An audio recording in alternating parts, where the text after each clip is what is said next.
Welcome back to the Grim Reader. Today I'm going to do the COVID Katchup Tag, an original tag by Alan from Big Hard Books and Classics, I think. And I wanted to give my perspective, even though I am in America and most of the people doing the tag are in America, but from inside academia and also being a German person living in America. Yeah. So, and also just because I've been thinking about this a lot, this has been, of course, as we all have, and I just think it's so interesting to see we're all affected because of the way our regular lives, the lenses through which we see things are influenced by what we do in our daily life anyway. I mean, I don't know. You'll see what I mean when I talk about it more. So the first question is, when did you first hear about COVID? So I don't know. I cannot remember specifically, but I do remember the trajectory of it being very centered on somewhere else, and that place being China. And even in China, it was fairly limited for a while. There were these terrible pictures that Steve Donahue talked about in his version of the tag. And I do remember at that point, I think it must have been so around when the spring semester 2020 started, so the end of January, that would be for us, being kind of obsessed with specifically the Hopkins dashboard of the numbers and how they changed and the circles on that, which I haven't looked at in a long time. I wonder if it's still going on, but that was, I would have that open on my, as a tab on my computer at school and go there. And I remember having discussions with students. I specifically remember one discussion with one of my advisees, because I do advising as part of my job. And he was in China and had been sent home. He wasn't exactly where, I don't think he was where Hunan, but he wasn't that far away either. And he was someone who studies different languages, including Chinese.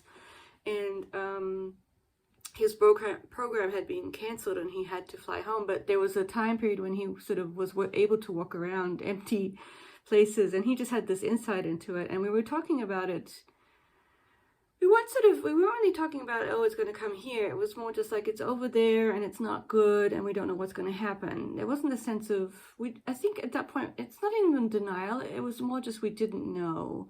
And I remember being concerned or sad, very, very sad about Italy, where it got really, really bad. And it was still the sense of over there, it's over there. But Italy, for me as a German person, and I did remember thinking this was sort of going into February, early February, and thinking, well, but people go to Italy or the skiing places in the north of Italy and then they go home. And at that point, it kind of did start to be clear that it's spreading. And then I was trying to remember when we heard about the first cases in Oregon specifically. So the West Coast was where, this gradual realization of it being a worldwide pandemic was interesting. And then for me personally, I remember, so this is going on and so in my introduction, I have pictures of, we were able, and in a way, I think that kind of helped us with being sort of on lockdown, is that in January, before we knew anything or had it really registered, my husband and I did a short trip to Florida to celebrate a birthday of his that had been in November. So we went in just after New Year's. That's the first picture in the front of this video. And that was a lovely little sort of mini holiday in South Beach. And I'm glad we did that, because I think that was of course the last time we traveled.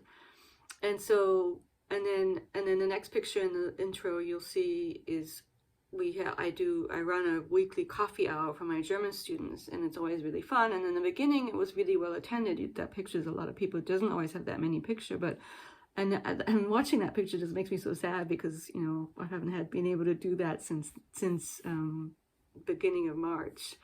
Anyway, but. So, and then also, so one of my lenses is as a German professor, every summer we take a group of students to Germany from our university and we have fun teaching them German and showing them Germany. And it's just so much fun and I really, really miss it.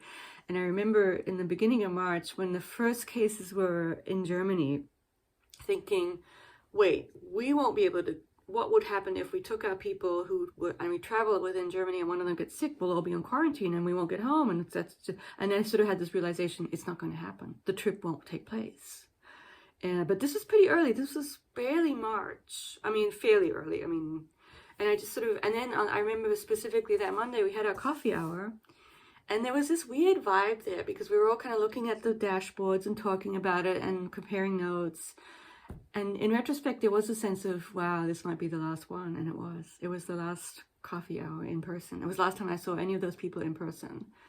And I sort of said to them, I don't think the Germany trip's going to happen. And they were like, yeah, probably not. And then very, very soon after that, almost the same week or maybe a week after, I went to a faculty meeting just because I had this feeling, even though it hadn't been announced anything about COVID yet, although they were going to talk about COVID. But then when I remember it was such a weird feeling to go to this. It was on a Tuesday afternoon and I noticed, wow, there's a lot of people here. The president's here. Someone from the health department is here. Why are they all here? And of course, in that meeting at 4 p.m., he announced that the university was shutting down for 2 weeks and they would see about opening up later on. But it was for the next day, and I taught at 8:30 the next day, and there was no more in-person classes. So that was March 11th, 2020. And I have not been in a classroom teaching since then. And that actually does make it quite sad. And I'm fine. I'm very privileged, and I have a job, and we're all good, and I'm comfortable, and I have a nice setup here. But especially now, because I'm in my third semester teaching online, I am so over it. I am so ready to get back into the classroom. Even as a complete introvert, it's just not normal to be teaching on Zoom, and it just doesn't work, especially because I'm teaching lower level language classes. It's going fine. I think we're going fine. But I really, really miss teaching in the classroom. It's just much better. It's just really how it should be, I think. So that was March 2020. We transitioned very, very quickly and very suddenly, and we were kind of in this sort of, I remember a day or two later, I wasn't wearing a mask there at all. We didn't do masks until quite a bit later. Well, anyway, I went to some kind of training because we had to quickly get trained on how to do things online, and everyone was confused. The students were confused. I did do asynchronous that semester. I didn't teach synchronously just because I didn't really, I wasn't sure how important it would be, and then I realized, we got to meet regularly, more or less, even though it's hard on me as the teacher. So yeah, and transitioned into, and then everything spread and got worse. And I'm sure you all remember the runs on toilet paper and the bad news, and then comparing. So back then, so all through 2020, comparing how things were going in Germany to how things were not really being run very well and organized very well in the States was sort of very interesting, especially now, because things have kind of changed in terms of the vaccination problems they're having in the EU. But back then, the person I kind of trust to this day really was this German virologist who had a podcast, Christian Drosten, and I think he's just an excellent communicator of this pretty complex stuff. And he's always very good about saying what he doesn't know and what he's not an expert on. And I just think he's a great guy. And there's another woman who now does it too, and she's very good too. But so I really kind of became a fan of Dr. Christian Drosten, who gets a lot of flack for being so public about stuff. But this podcast that he does, where he kind of explains preprint articles and what's going on scientifically, is really good. And I just was really impressed with how Germany was handling things all through 2020. If you look at the numbers, they were just a lot better than America. America's just, especially because of with the previous administration, they bungled it completely. There was no response, and it got so politicized in terms of masks. It was just everything. I remember sort of just from my personal being in a small town in Ohio, you know, what Steve said. It's like, if you're not wearing a mask, you're probably a Republican and a Trump supporter. And yeah, it's just annoying. It was all very, very annoying. And then, so yeah, that's a long answer to number one. And in terms of how things are in my neck of the woods, well, see, I don't, even in a normal, so I live in a small town with a big university, and it's a state university that has a certain reputation for being, there's a certain segment of the student population that is entitled and doesn't really take, they're kind of just entitled, and they're not doing what they were never doing what they're supposed to be doing. We're the school that made the news negatively because of this party that people were having where they knew they had COVID and they were still partying. I'll put a link to it, and it is one of the pictures in the beginning. That's Miami University. I have to say it. I mean, it's public knowledge that's a certain segment, not everyone, and there are a lot of great students. But so even in a normal year, we avoid going around what we call the uptown area on weekends because it's just too student-centric. The bars, they kind of walk around in groups and packs. There is a very vibrant Greek life, which can be a little annoying from my perspective, as a someone who just, not into that. And also an older person anyway, someone who's just living in the town. So now with COVID, we've avoided it even more. My sense is that things are pretty much open because there's this tension between, it's a college town, so it's very kind of dependent on the money that the students bring in. So there's that tension, which is kind of hard to negotiate. And so I think things are open, but I don't really frequent them. The one thing that we've did consistently, and I think it's for our mental health, because we don't have a lot going on, but we do like our food, is that we've always gone out to buy our groceries. We've masked up and decided this is a limited risk that we're willing to take. And from just hearing about it, I kind of got the sense that tactile transmission isn't such a big deal if you wash your hands, if you kind of adhere to protocols. So I never was that afraid of getting it. I always just felt bad for the people working at the supermarket. So, and it was also just a fun thing to do to get, it sounds so everyday and boring, but going out and seeing people and even maybe seeing someone and waving and talking is really important. And that's the one thing we did. Occasionally when it was really bad or when I wasn't feeling well, I would not go, but we've never done the order in. It's just not part of our routine. We always just go and get our groceries. There's only 2 of us and cat food. So yeah, I think the stores are open, but we're not really going to them much. So now we come into a couple of book related questions that I don't really have good answers to because my reading hasn't changed, or I don't know how it would have changed if we hadn't been in lockdown. So I don't really do beach reading.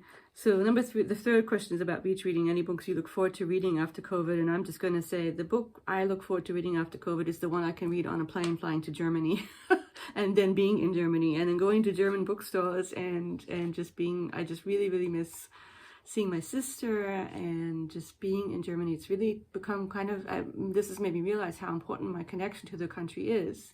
It's the only passport I have, and I think it's just because I got used to the routine of going there every summer for about 5 weeks. I would look forward to it. I would think about what I'm going to eat and who I'm going to see and just being there. It's hard to explain, but when you have a kind of close connection to a country that you go to every year and then suddenly it's gone, it becomes even more kind of fetishized in my mind. So yeah, that's my answer to that one. And a book that, number 4 is, what's a book you've read in these last months, directly or indirectly, because of COVID? I don't really have a good answer to that one. I've just been reading what I want to read. For me, the big issue in terms of the year, and I'm not sure how much this has to do with COVID, is the fact that, well, maybe it did. In 2020, I kind of got a little bit, I had a mild bout of depression, I think. I'm not sure if it was COVID related or just because of, I was reading my mother's works, whatever. And so what I ended up doing, and I've talked about this in other videos, I ditched the former channel and then I revamped myself into the Grim Reader.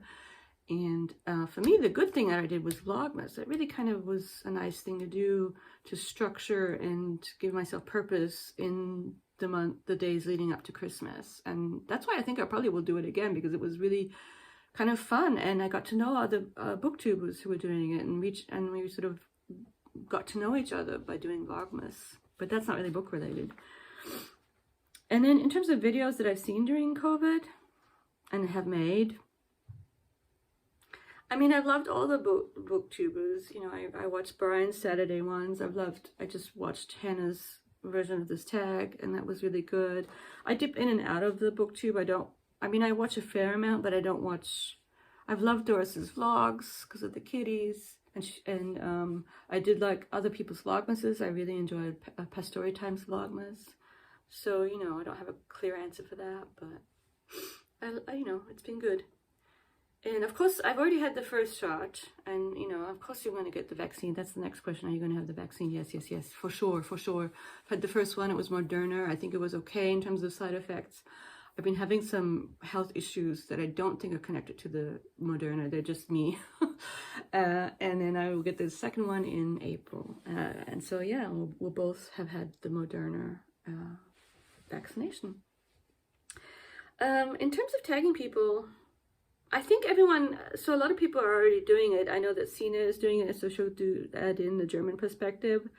And yeah, that's I mean, everyone should do it. As Steve said, it's a really interesting topic. So I'm glad, I'm going to thank Alan for having us talk about this important topic. Yeah. So, you know, and I agree with Steve. I don't think it's going to go back to normal. I think it'll be a new normal. And for me, normalcy of a sort will be achieved when I can get on that plane and go visit Germany again. I'm looking forward to it. I don't know when it will happen. The minute I can do that, I will do that, because it's an important part of what makes me happy, you know, going to Germany. And also travel in general, but Germany particularly. And yeah, thank you for watching. And please tell me how things are going for you. I know I've been tagged in another tag by Rosie Cockshot, and I will do that tag. Hi, Rosie. Thank you for tagging me. And yeah, I'll talk to you very soon. Bye-bye.